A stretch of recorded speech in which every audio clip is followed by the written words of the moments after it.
Every night, your soul speaks, not in words, not in logic, but in images, in symbols, in stories that rise when the world is quiet. You call them dreams, but they are not random. They are not noise. Carl Jung believed your dreams are messages, messages from the deepest part of your psyche, messages from the parts of yourself you've forgotten, ignored, or pushed away. Think about it. That strange house you keep visiting at night, that shadowy figure who always follows you, that endless ocean you swim in again and again. Do you really believe this is meaningless? Or could it be the language of your soul, trying to guide you back to wholeness? Stay with me, because in the next few minutes we'll go deep into Jung's vision of dreams, why they matter, what they reveal, and how you can begin to use them, not only to understand yourself, but to transform your life. This is not fortune-telling. This is not superstition. This is psychology. This is the language of the unconscious. And once you learn to listen, you will never see your dreams the same way again. Most people believe dreams are random. Just the brain firing, clearing out useless thoughts, noise, nothing more. Jung disagreed. He saw dreams as a natural function of the psyche. Just like breathing belongs to the lungs, dreaming belongs to the soul. At night, the conscious mind lets go. The walls of control soften, and the unconscious begins to speak. But the unconscious doesn't speak in words. It speaks in images, symbols, strange stories that bypass your rational mind and go straight to your core. Jung called dreams compensatory. They balance the parts of you the ego ignores. Too rational by day, at night your dreams will drown you in emotion. Too busy avoiding your pain, at night the pain will come alive in symbols. The dream is not against you. It's for you. It's the psyche correcting itself, like nature correcting an imbalance. Think of it as your inner compass. By day, you may silence it, but by night, it speaks again. That is why Jung believed dreams are essential. Without them, we lose the dialogue with the deeper self. We lose the chance to see what is hidden and what is needed. So the question is not, did I dream?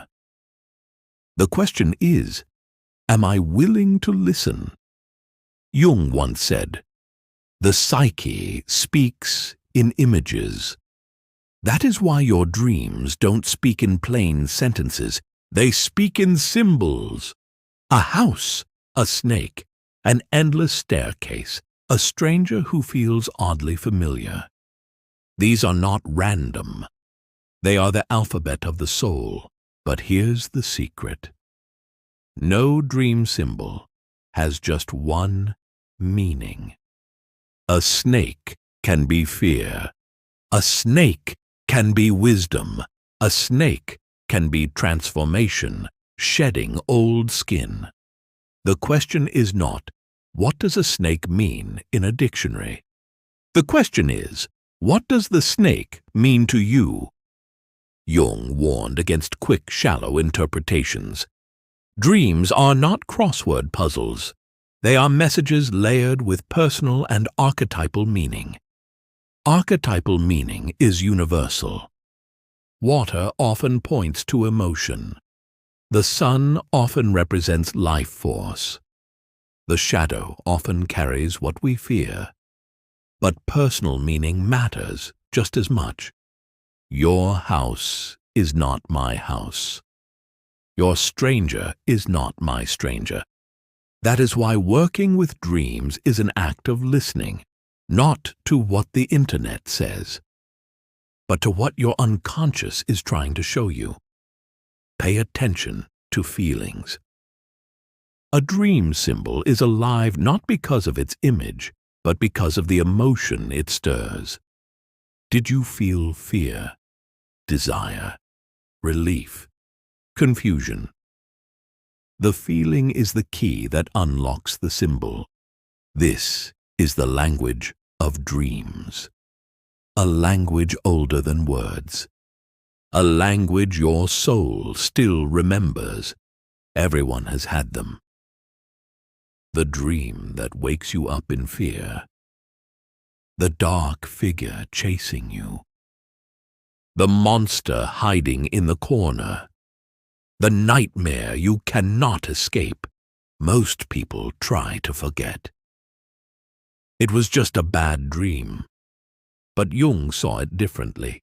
He believed nightmares are not enemies. They are messages from your shadow. What is the shadow? The shadow is everything you hide. The anger you never express. The sadness you never show. The desires you don't admit, even to yourself. In waking life, the ego says, "This is not me. I won't feel it. I won't see it." But the psyche does not erase. It waits.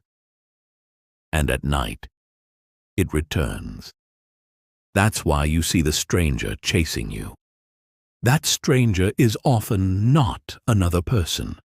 It's you, a part of you that wants to be seen. Imagine someone who avoids conflict all day, smiles, stays polite, always says yes.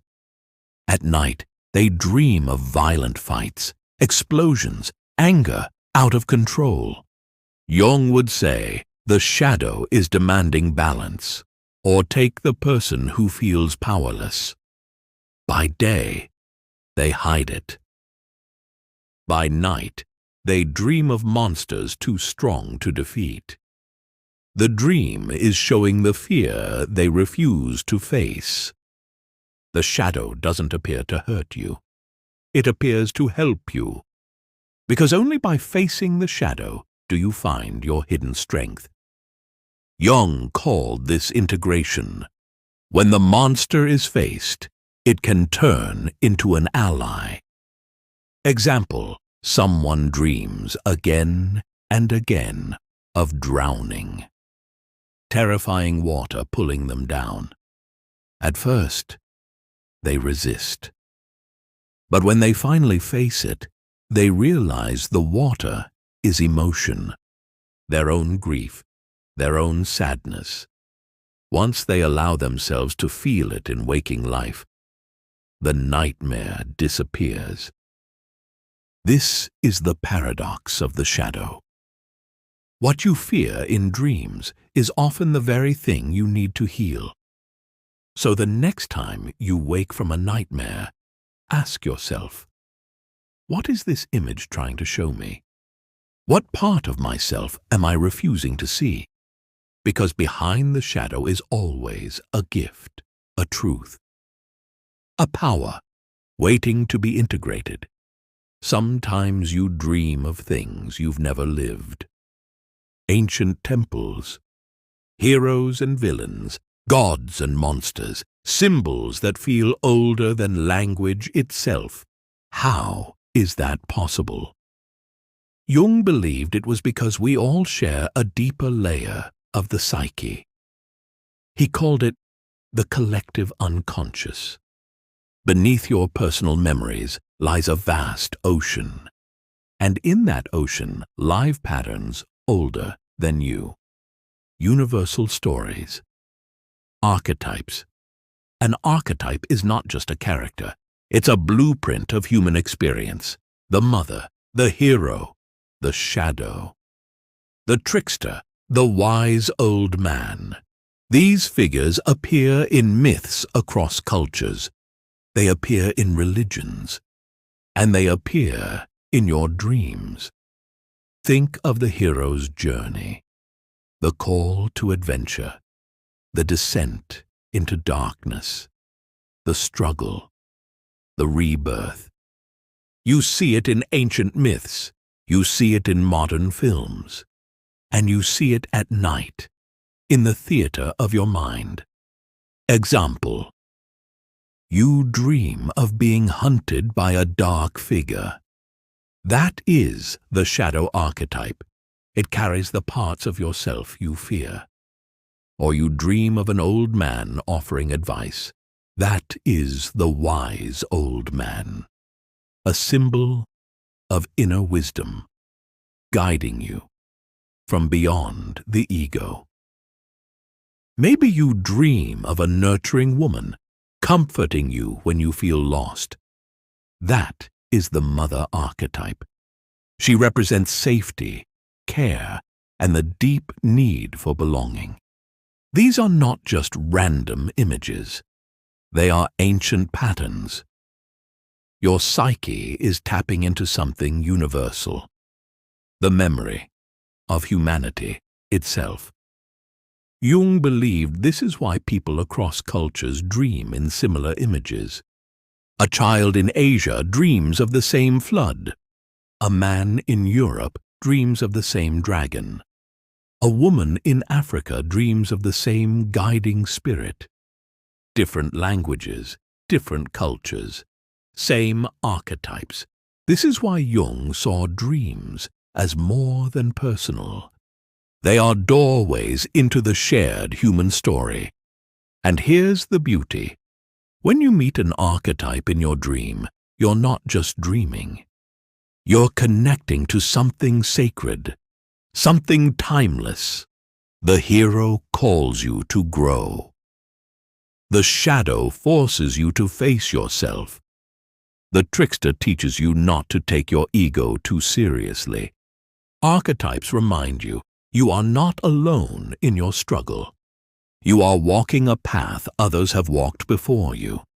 Your dream is part of a much larger story, a story that stretches across centuries, cultures, and souls. And when you understand this, you realize every dream is both personal and universal. Your pain is yours, but it is also part of humanity's. Your journey is unique, but it also echoes the great myths of the world. To dream, Jung would say, is to remember who you are, and to remember that you belong to something far greater than yourself. Some dreams feel different. They don't fade when you wake up. They stay with you, as if they're asking to be remembered. Jung believed these dreams are more than psychology. They are spiritual. He saw the psyche as not just personal, but also connected to something sacred. Dreams, in this view, are not accidents. They are invitations. Think of the dream that comes at a turning point in your life. The dream that arrives when you feel lost. The dream that gives you an image of hope when everything feels dark. Jung noticed, at times of crisis, the unconscious will send a dream that feels like a revelation.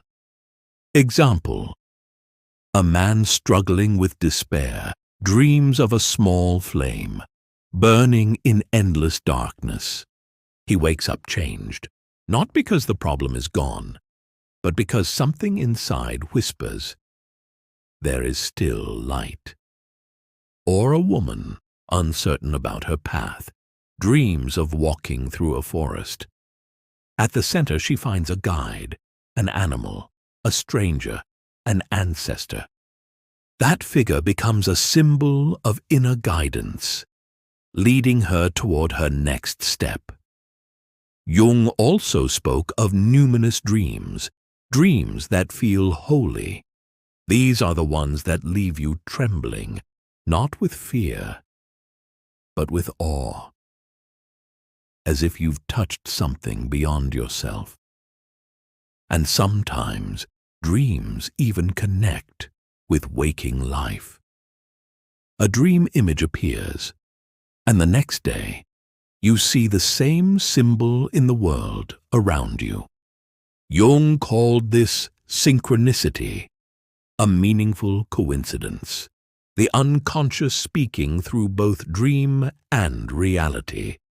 For Jung, this was proof the psyche is not sealed off. It is part of a greater whole. That is why he insisted, to ignore your dreams is to ignore your soul. Because when you listen, dreams can guide you. They can show you the next step. They can connect you to something eternal. Not every dream is spiritual, but every dream carries a spark of meaning. And the more you pay attention, the clearer the guidance becomes. So ask yourself, what dream has stayed with me? What image do I keep returning to? What might it be trying to teach me or to prepare me for? Because your soul is always speaking. The only question is, are you willing to listen? Knowing your dreams matter is one thing. Working with them is another. Jung believed dreams are not puzzles to solve once and forget. They are an ongoing conversation, a dialogue between your conscious mind and the unconscious. So how do you begin?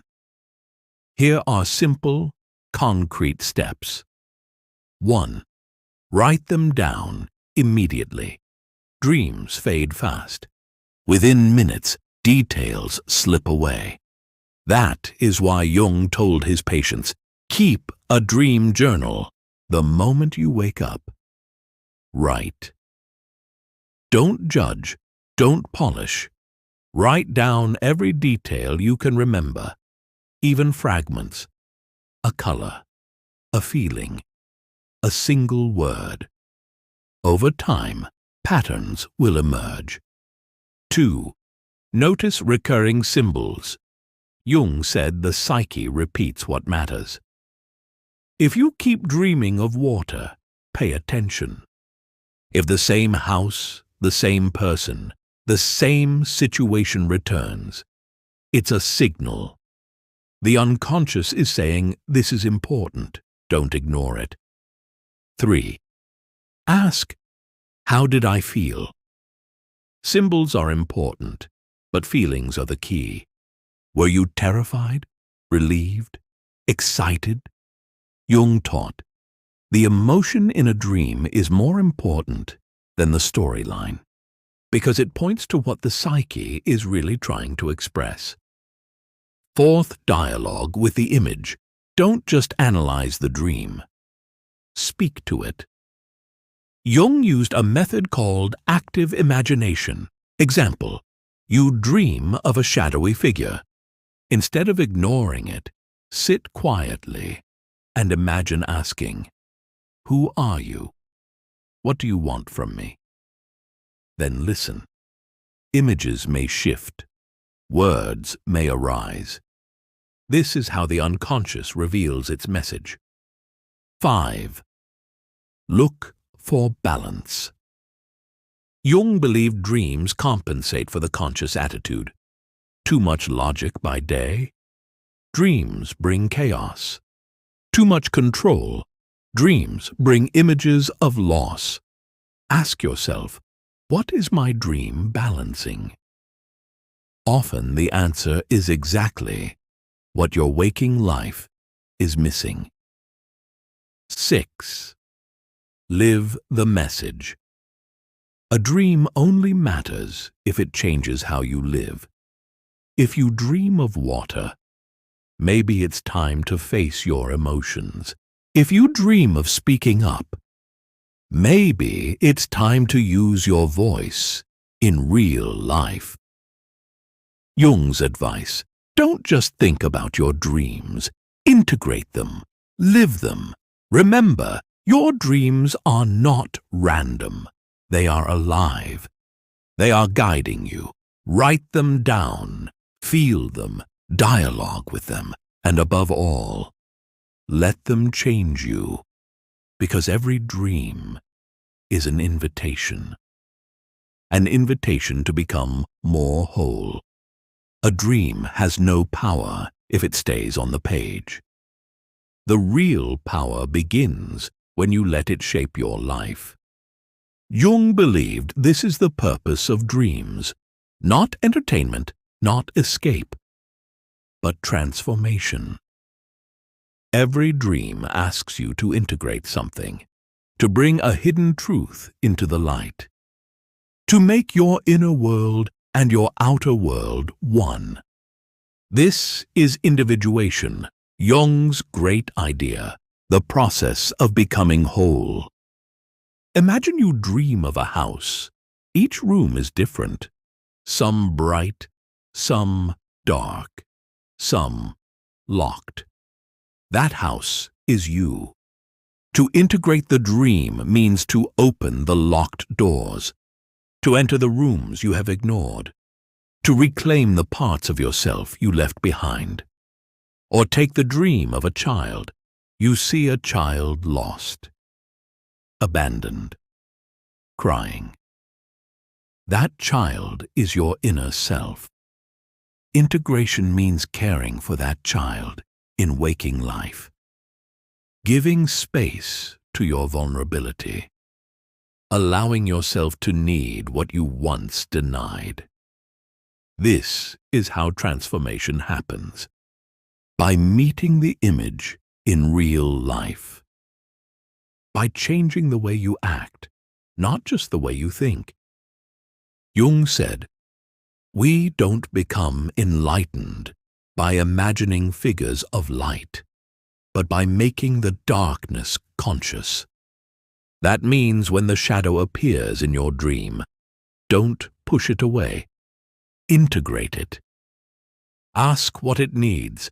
Let it become part of your strength. When the wise old man appears, don't worship him. Integrate him. Let his wisdom become your wisdom. When the mother appears, don't just dream of comfort. Integrate it. Learn to nurture yourself, to care for others without losing yourself. Integration is not a one-time act. It is a daily practice, a way of living in dialogue with the unconscious. And the result? You stop fighting against yourself. You stop feeling split, broken, divided. You begin to feel whole, real, grounded in who you are. That is the transformation dreams can bring. Not perfection, wholeness. And once you taste this, you realize your dreams were never against you. They were always guiding you home. Tonight, when you close your eyes, remember this. Your dreams are not random. They are not noise. They are your soul speaking. Every image is a message. Every symbol is a guide. Every nightmare is a teacher. Ignore them, and you ignore yourself. Listen to them, and you begin the journey to wholeness. Carl Jung believed that dreams are the royal road to the unconscious, the place where your deepest wounds and your greatest potential live side by side. And the truth is this: the part of you you fear the most may hold the key to your freedom. The shadow you run from may be your greatest source of strength. The dream you keep having may be the map back to yourself. So keep a journal, pay attention, and above all, Live what your dreams show you. Because this is not just about sleep. This is about awakening. And if this spoke to you, if you want to dive deeper into the hidden truths of psychology, spirituality, and the soul, then I invite you to subscribe to Soul of the Mind.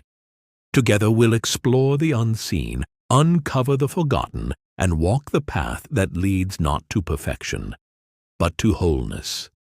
Your dreams are calling. The only question is, will you listen?